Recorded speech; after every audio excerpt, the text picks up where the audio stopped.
Welcome to TMZ Live. Brian Tyler Cohen is joining us again. Thank you. Thanks for having me. Okay. Marjorie Taylor Greene says Senator Mitch McConnell is a vegetable and his wife is a communist spy. So those are just some of the headlines from Jacob's talk with her. She was in New York City today, where Jacob was. He's fled Washington, as has she. And she just launched. You know that Mitch McConnell's been in the hospital now for several weeks. This is how she unloaded this morning.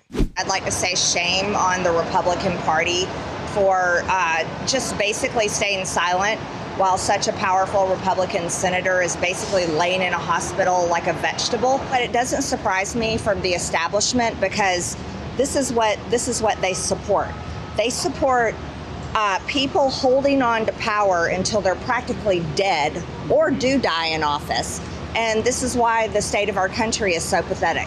The Republican Party is all campaigning against communism right now. What about Elaine Chao? Elaine Chao flew to China and met with the vice president just a few days after Mitch McConnell practically died and went to the hospital. So when are we going to call out a possible communist Chinese spy right there? You're calling his wife a possible Chinese spy? Yes, 100%. What woman leaves her husband's side while he is dead or dying in the hospital, flies to China and meets with the vice president? Answer me that. Okay, so smaller point, Elaine Chao was in China a few days before Mitch McConnell had that medical emergency. But the interesting thing is she's turning on, and we didn't put the full clip in, she's turning on the Republican Party for keeping people in office who are non-functioning. But she also mentioned Joe Biden. Right. And there is something to say about Joe Biden, too, that it's shameful that people lied about him and protected him at the expense, a lot of people think, of the Democratic Party in America.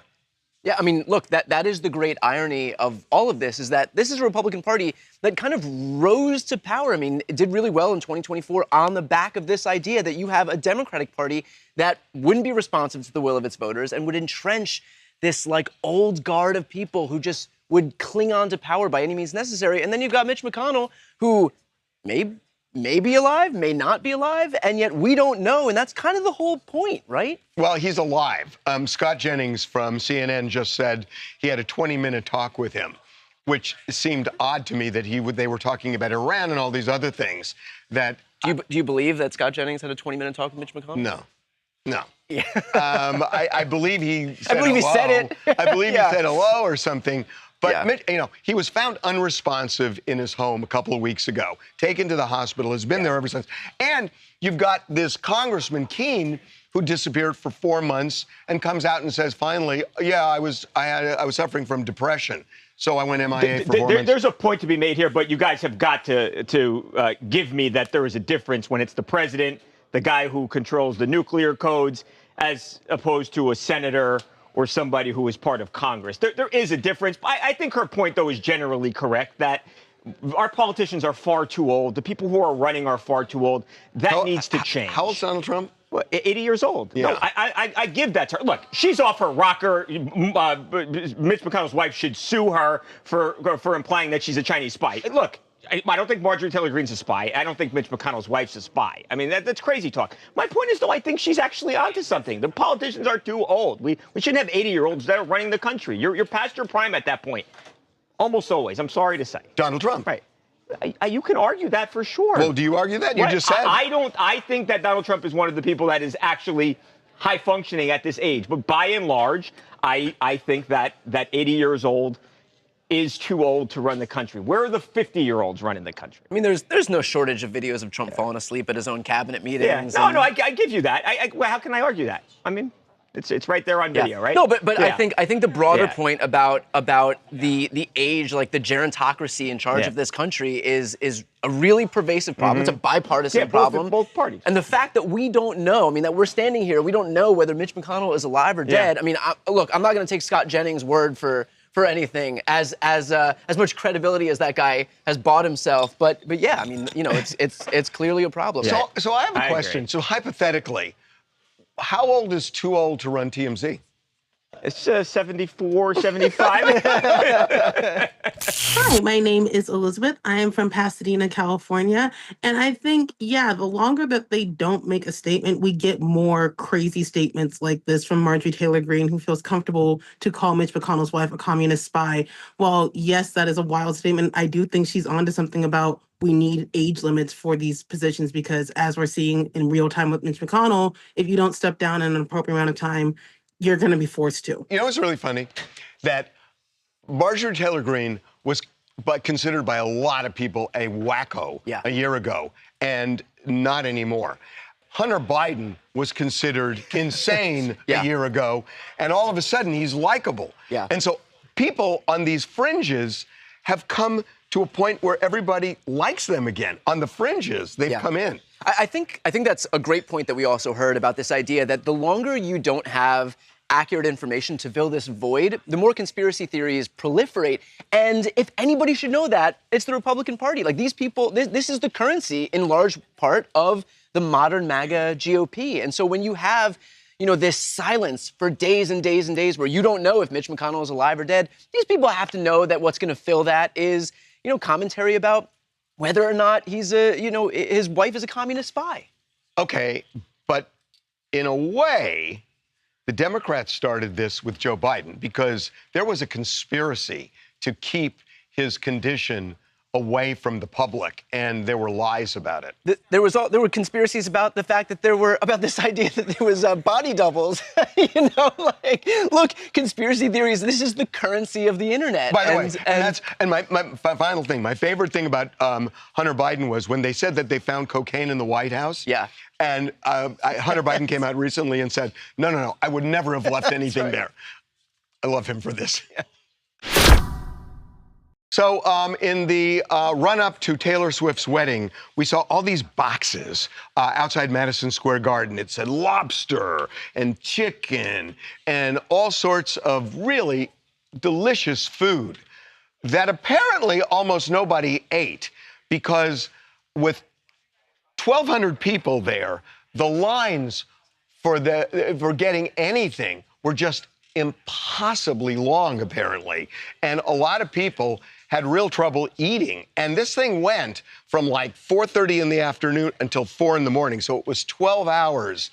And the food was slim pickings, not because it wasn't there, but these lines were just insane. So not all was thought out. Yeah, so this might be probably the worst thing that could happen at a wedding because first of all, we know there was about 1,000 people and they did not have a typical sit-down dinner. So not everybody had a chair to themselves. You had kind of these almost like cocktail tables where people are standing, and we know that all the lines for all of the food were just packed. And I mean, look, you had a good variety. You had steak, you had Chinese food, you had Italian food, you had a little bit of everything, but you're gonna have to wait a long time before you eat. And then when you do get your meal, now there's another hurdle. Where are you going to sit? Because there is not a lot of seating, and not everyone has seats. But it's not just sitting. It's like, how do you eat a steak standing up? Yeah. I mean, I'm serious. I mean, leaning it on a hand and trying to there's not enough hands to do that. Yeah, and it's just uncomfortable. I'm really shocked they didn't have tables for this. To be fair, I have a feeling that the reason why they probably chose this layout was because this is when all of the performances are going down.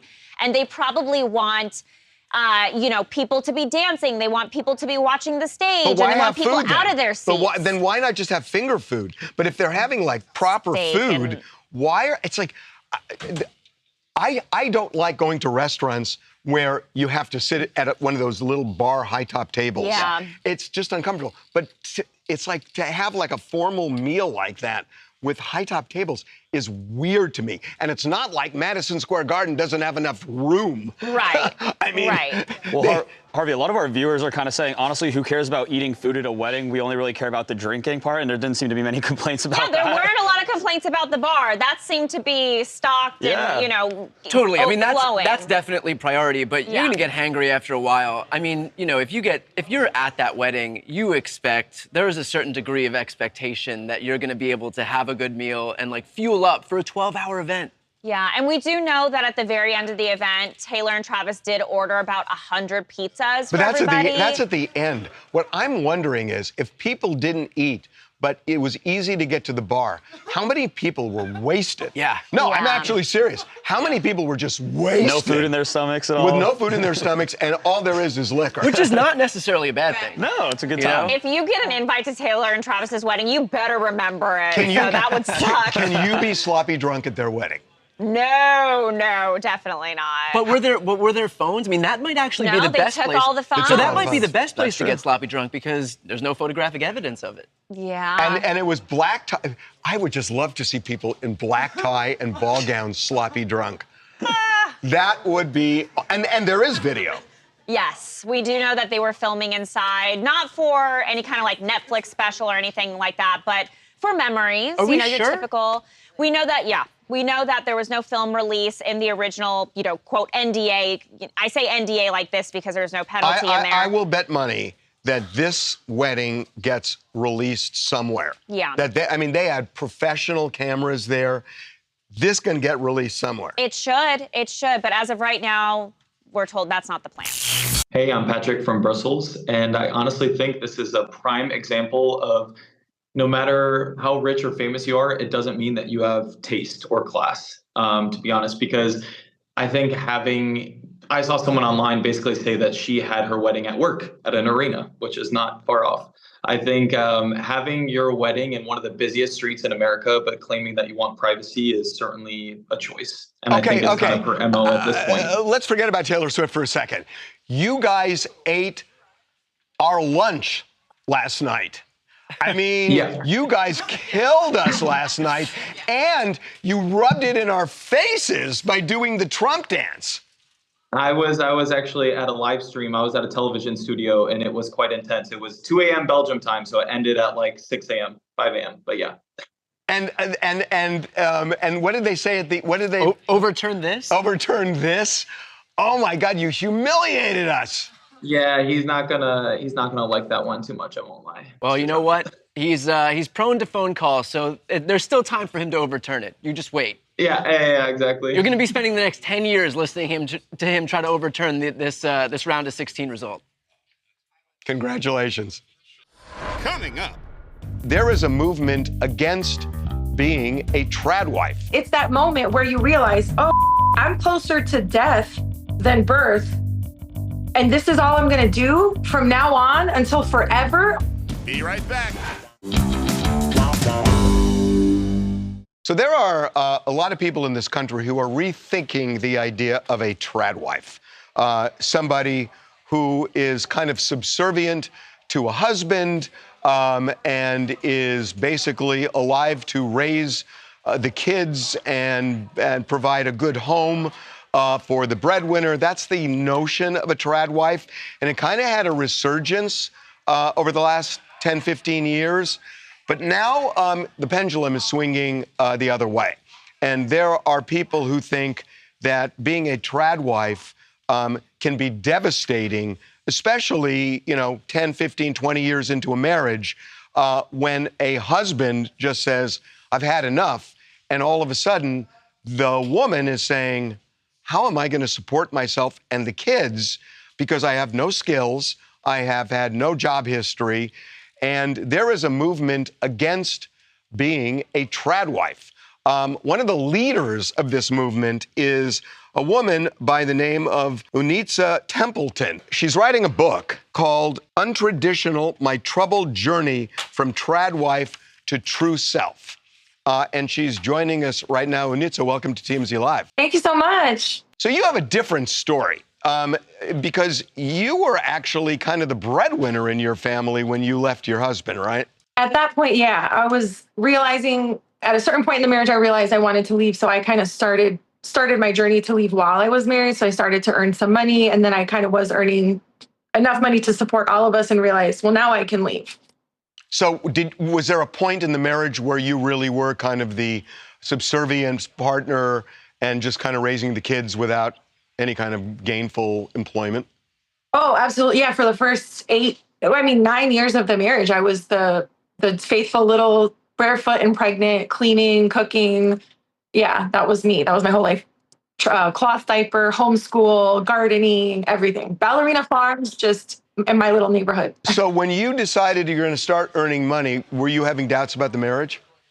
Yeah, that was the purpose of trying to get a job and get income. In my head, I was kind of like, well, if financial problems are really the root of everything, maybe this will fix our marriage. But if it doesn't, I have a way to get out immediately once I realize that. And so once I realized this life just does not fit for me anymore, I'd rather do this. I left.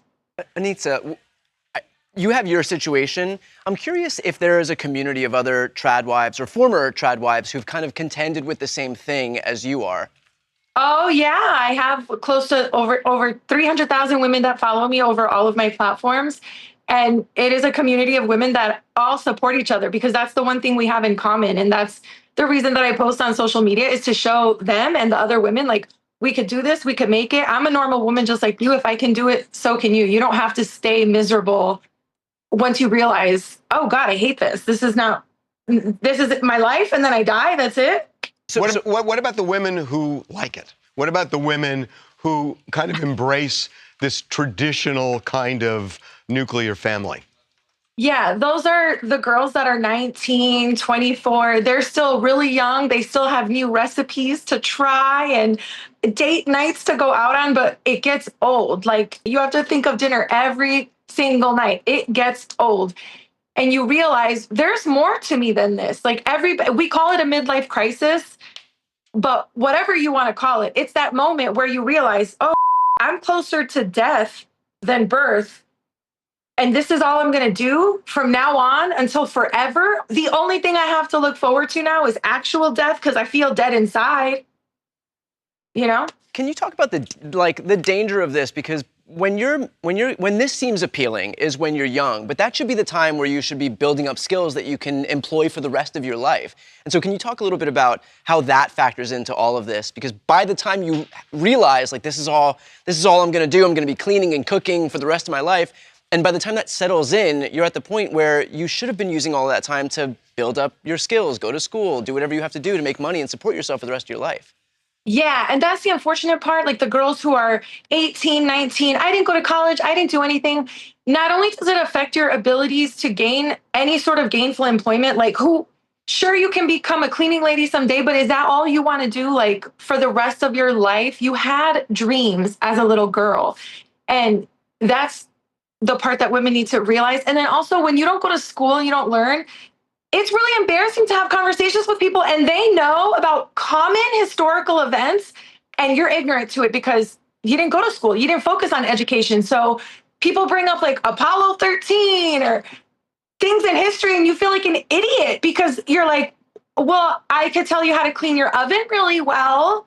You know, it affects you in so many ways. And then that also affects you professionally out in the world. So you feel so stuck in this little world. Do you think that this movement has peaked, or as you look online, as you watch, these spaces, the Tradwife spaces online continue to grow and proliferate, do you think that that's still on the upswing?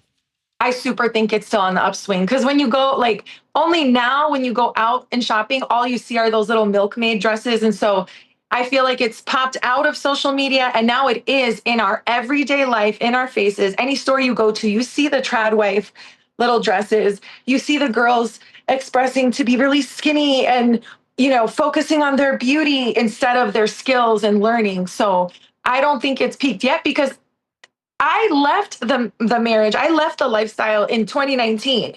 So I was doing all this. I have pictures of me with rollers and breastfeeding my children at the moment. Like, this is still on its way up, I think. Okay, so finally, there are probably some people, probably guys, who would say that if a partner goes into a marriage saying, I got to have my own income, my own skills, that it's kind of a cynical view of marriage, that you're looking for an exit strategy before you start. And it's not a great way to preserve a marriage when you're thinking of leaving at the beginning. Sure. That's fine that men can think that way until the rate of female the death rate, the person that you're most likely to die at their hand is your partner. As a woman, that's the most dangerous person that you can be in contact with. So for a woman to have planned an exit strategy, that's very wise for her. And if you love her, you want her to feel safe. You want her to have an exit strategy because you love her. You only want to be with her because you love her, not because you're trying to control her and overtake her. Yeah, I mean, that's a great theory. But, to say, I love her so much, I'll set her free, a lot of people are not wired that way. I think a lot of people are not wired to be in relationships, loving, giving, reciprocal relationships. You know what I mean? I think a lot of people are looking for power and control. Because as a single mother now, what a luxury it would be if somebody was doing my laundry, cooking my food, my favorite foods, having my lunch prepared for me. If all of that was taken care of and all I had to do was earn income for my kids, nothing could stop me. But well, that's what the guys are saying. Exactly. And that's why they're trying to trap women in Tradwives, in the Tradwife situation. They're trying to snuff us out before we ever have a chance because they're a little intimidated. Look at the statistics now of women out earning men, out learning men. I gotta say, I think you're onto something. I really do. And it's interesting that this pendulum is swinging back the other way now. Really interesting. Thanks for the time. Appreciate it. Thank you very much. Really appreciate it. Coming up. Why do I love Hunter Biden? An underdog. Maybe that's it. Yeah, so he is. He's on the Friends Keep Secrets podcast today. And he's just a fun guy. Wait, are you saying I should do OnlyFans? Be right back. TMZ's got every freaking thing. Big celebs, big stories, big events. Donnell Rawlings took TMZ DC on a city tour. You know what the irony of this is? A black man takes a white person to the White House.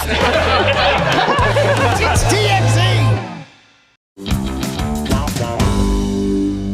Why do I love Hunter Biden? It's an underdog. Maybe that's it. But I think I love him because I didn't like him before I heard him. And I read all the stuff about him, and I thought, bad guy. And then all of a sudden I started hearing him, and I like him. Yeah. I think that's everybody, though. Like, I mean, he didn't have any time to define himself. So for everybody, he was this, like, crackhead, image of corruption. Right. So, that's exactly it. That's exactly it. And now, like, I mean, he's reasonable and making good points. And, and he's likable. Yeah, so he is. He's on the Friends Keep Secrets podcast today. And he's just a fun guy. What do you write?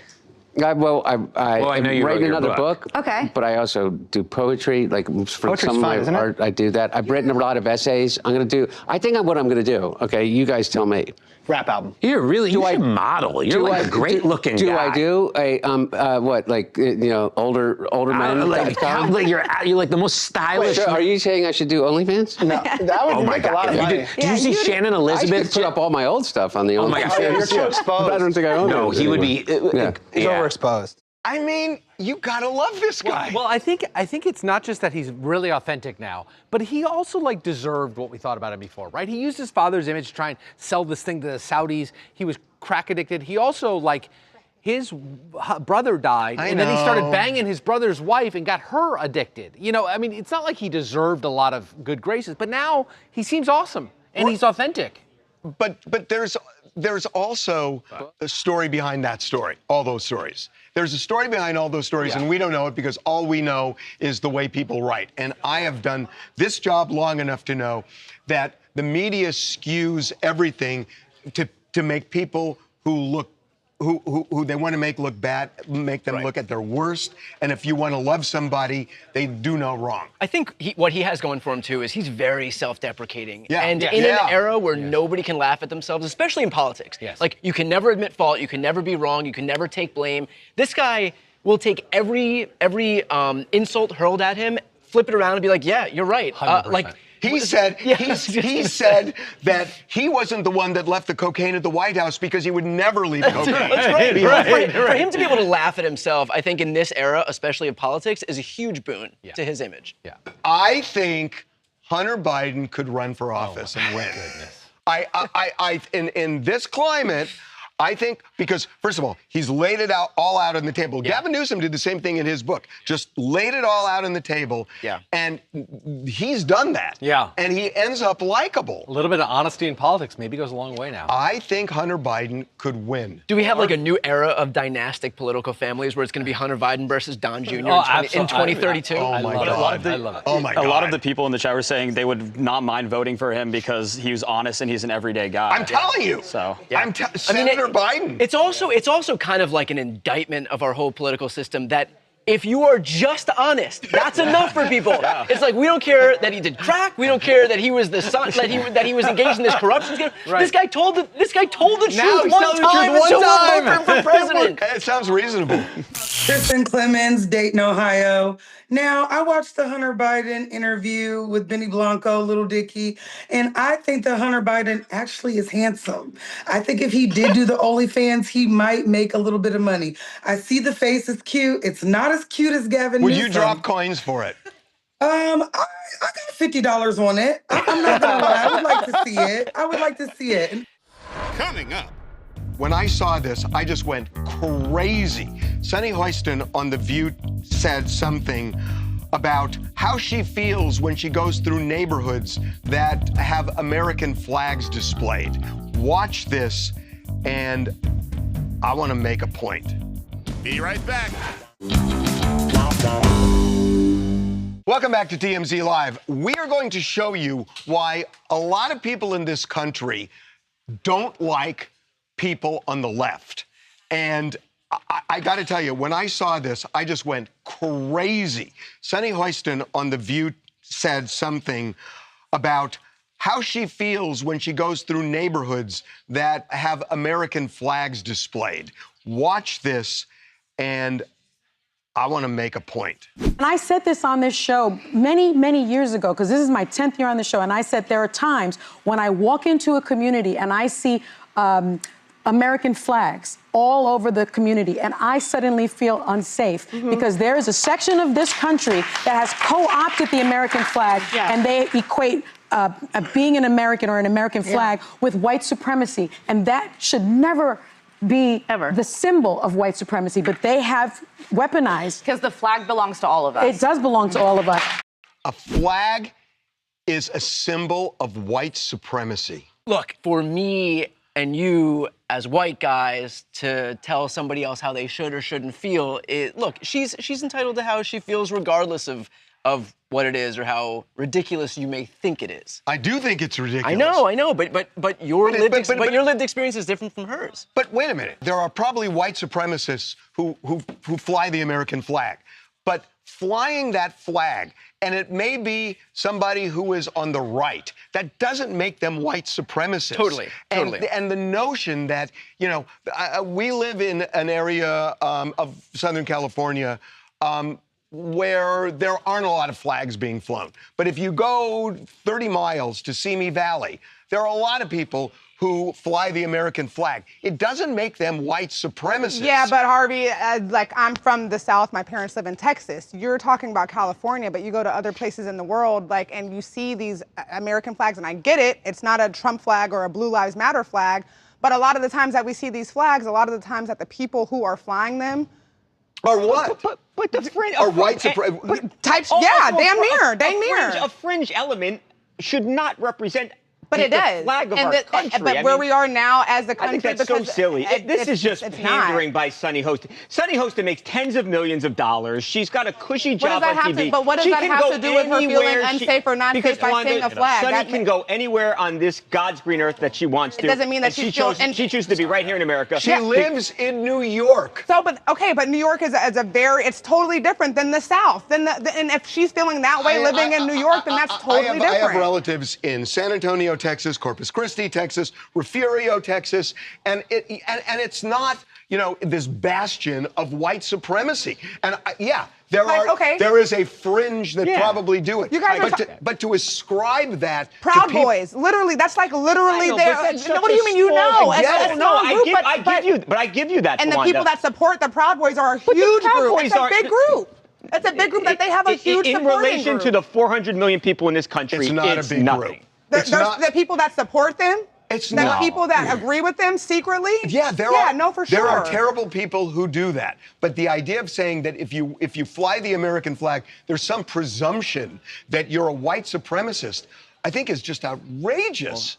I mean, look, it's in line. Did you guys see this? I saw this on CNN the other day. 90% give or take of Republicans are proud to be American, and 30% of Democrats are proud to be American, and this is that. Honestly, when I hear that song too, I also think. But I think that's different. I think there are a lot of people on the left who are really upset with Donald Trump and think that being an American right now has a lot of baggage because of Donald Trump. That doesn't make them white supremacists, or that doesn't make them. It doesn't make the other. But it makes them like cohesive in supporting the ideas of white supremacy. Like when I see pictures of January 6th.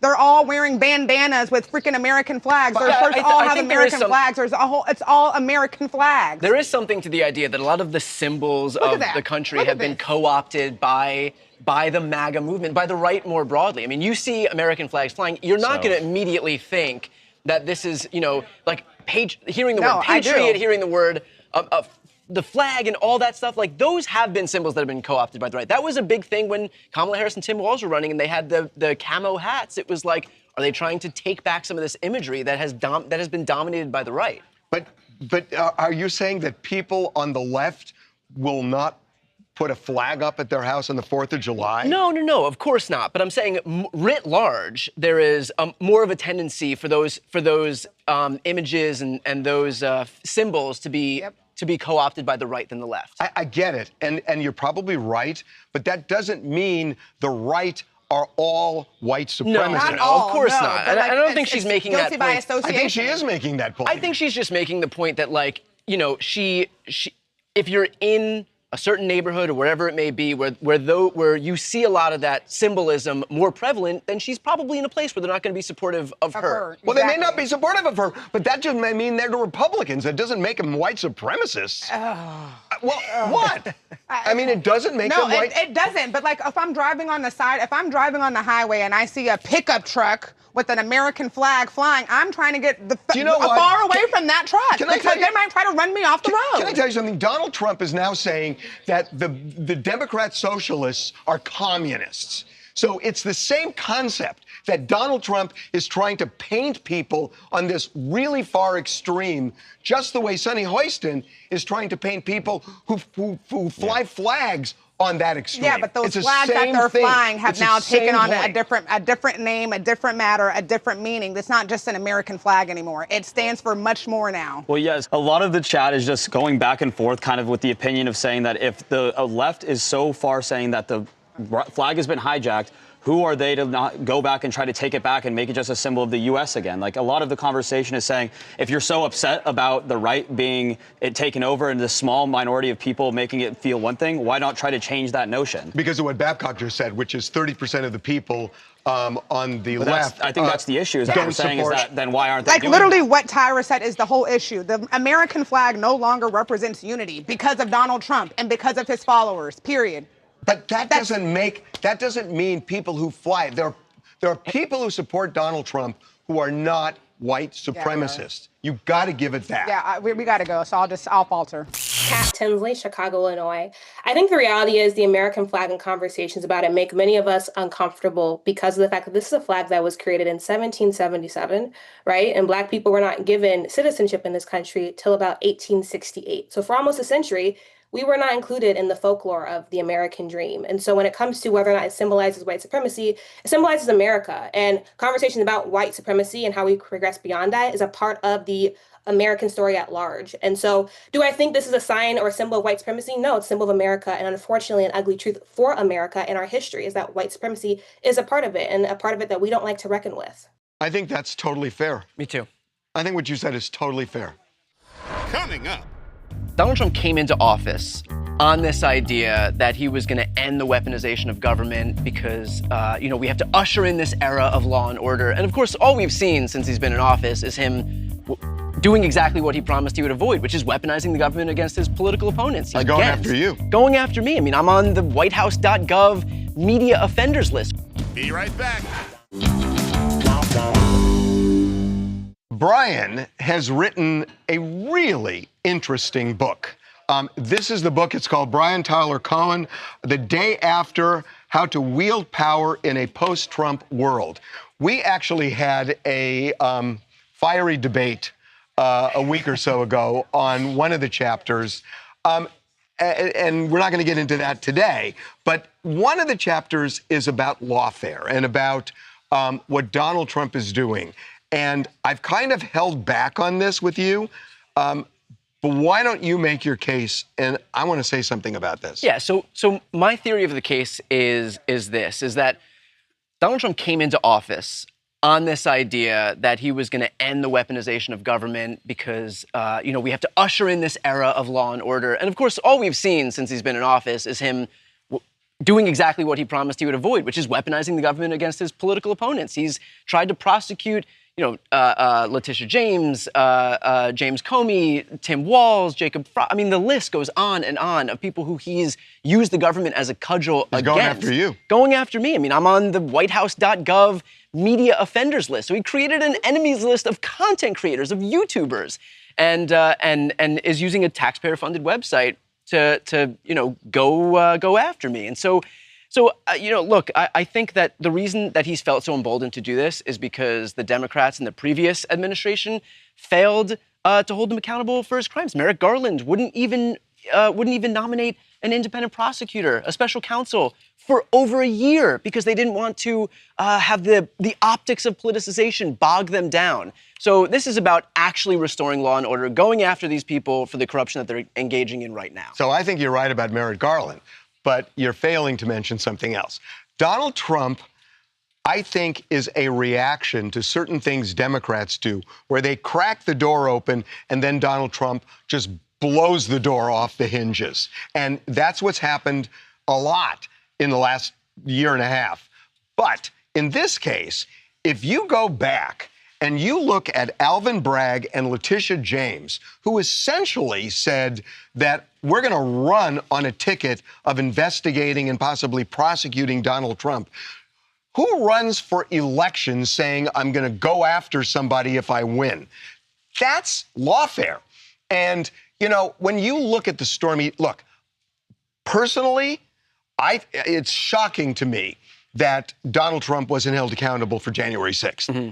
That's a real case. Stormy Daniels is BS.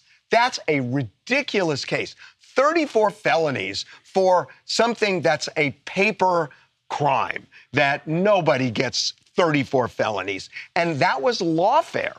And, even, Fonnie Willis, it's like, they made it personal. They made it political. Alvin Bragg made it political. Letitia James made it political. Even Fonnie Willis made it political. So what they did, let's say, was 15, 20 degrees off center where they should be, off kilter. Now Donald Trump's gone 90 degrees.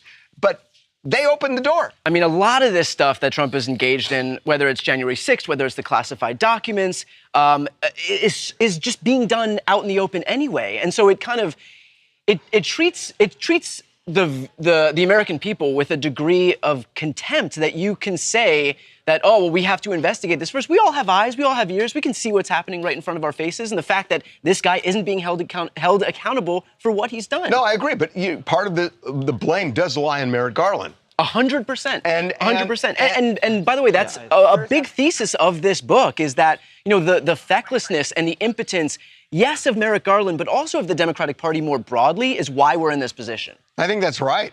Okay, it's really interesting. It's the day after: How to Wield Power in a Post-Trump World. Great work. Thanks. Coming up. So we got a picture of Diddy at Fort Dix. I gotta say that, when you look at a snapshot, it doesn't look like the prison that you have in your mind. Be right back. So we got a picture of Diddy at Fort Dix. This is what he looks like today.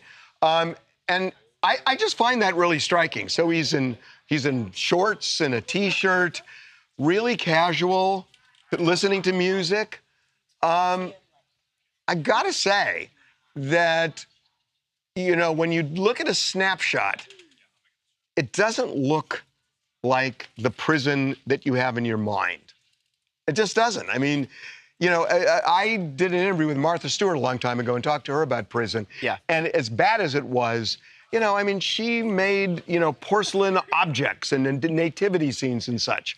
And so he's which, by adapted. the way, I think is okay. Like, I think you have to retain some shred of humanity so that you're just not like you're in prison. It's not going to be good. There's no way that he's enjoying himself. But I think having some modicum of like normalcy of humanity is okay. Yeah. He's going to be out in February of 28. Yeah. And it's not that long. And look, we talked about Hunter Biden. He's resurrected himself. I mean, look, we see, especially now, so many people get like a second bite of the apple who had been either excommunicated or you know, or prosecuted, whatever it may be. Do not count him out when he gets out, I'm telling you.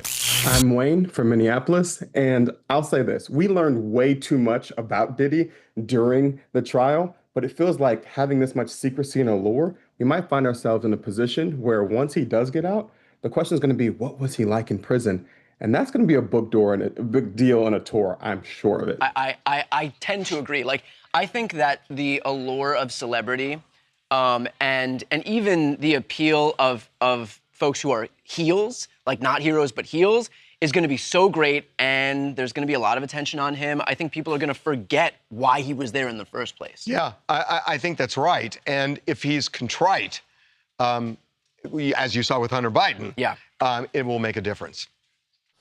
Coming up. This is mind-blowing. Manhattan, Midtown Manhattan, a 33-story building has been evacuated, and it's starting to buckle. Yeah, that's crazy. Be right back. This is mind-blowing. Manhattan, Midtown Manhattan, a 33-story building has been evacuated, and it's starting to buckle. Look at that picture. Right, this is right in the middle of Manhattan. And what happened was this was a 22-story building, and they added on about 11 floors to the top of it, and they've been converting this into condominiums. And all of a sudden, this happened. Can you imagine somebody who just closed escrow yesterday, yeah, and all of a sudden it's like, the building's falling apart, sir. Yeah. And then the person who sold is like, oh my God. Yeah.